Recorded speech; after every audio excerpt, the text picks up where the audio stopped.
বলছেন night duty করা যাবে না? হসপিটাল চলবে কি করে? রাতে আমাদের চিফ মিনিস্টার কে হবে? উনি তো একজন মহিলা। I hope she thinks she is a lady. এই পরাধীনতা, স্বাধীন দেশে থেকে পরাধীনতা শৃঙ্খল মোচন আমাদের করতেই হবে। আমাদের রাজ্যে শুধু একটা মহিলারই অধিকার আছে, সেটা মমতা ব্যানার্জি। তাছাড়া কোনো মহিলা স্বাধীন না, সবাই পরাধীন। কোথায় আছি যেখানে নারীরা রাত্রে তো যত পারো কম ডিউটি দাও, যত পারো কম কাজ, আর যদি কাজ করো তাহলে তাদেরকে সেফটি দাও, একটা কাউকে নিয়ে এসে দাও। এটা কি হচ্ছে? কি হচ্ছে এটা? নারীরা কি শুধু অবজেক্ট?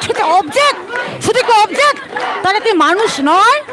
আমার প্রশ্ন, যদি রাতে কোনো জনসভা থাকে, মুখ্যমন্ত্রী নিজে মহিলা, উনি কি যাবেন না সেটা রিফিউজ করে দেবেন যে আমি মহিলা মুখ্যমন্ত্রী, আমি রাতের কোনো জনসভায় যাব না?